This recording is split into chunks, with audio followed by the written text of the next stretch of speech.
All right, so today I'm going to be listening to a piano piece by Lawrence Crane called Looking for Michael Bracewell, written in 1989 and written in February of 1989. I have the score in front of me right now. It's it's pretty simple, like a lot of the other ones we've looked at. Um, it sort of has this growing feature that was a feature of James Duke, son of John Duke, when we looked at yesterday. Uh,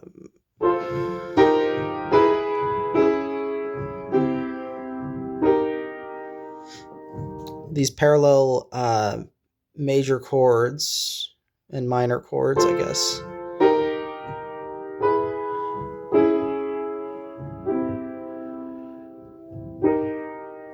are sort of the main idea of the piece, and everything kind of sits on top of this minor seventh.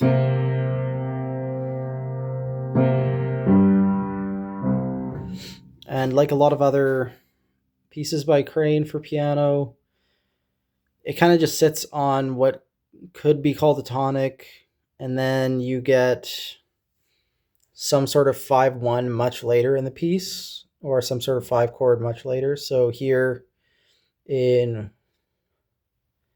measure 9, you finally get a G in the bass.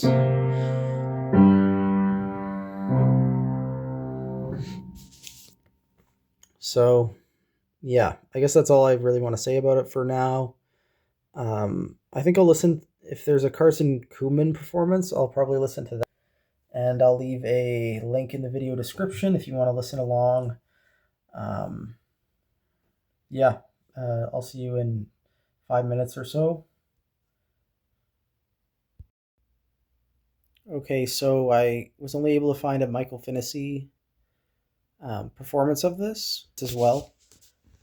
It's actually only 2 minutes long, and it's dead simple. What I mean here, you can probably hear this, but there's the half note idea and then the whole note idea. And half note idea is always the same, and the whole note idea kind of doubles in size every time it appears. So it's 1 measure and then 2 measures, then 4 measures. That's where you introduce this bass motion. It's kind of like going 5-1. And then it's 8 times, right? So really, really simple. The chord progression itself is kind of fun. It really emphasizes this sort of semitone between E and E flat, or this like augmented unison, I guess. And yeah, it's not really a 5-1 cadence. It's more like a C7 over G going to E flat over C, right? It's weird. Kind of jazzy. Who is Michael Bracewell? Sorry, I just got to look this up.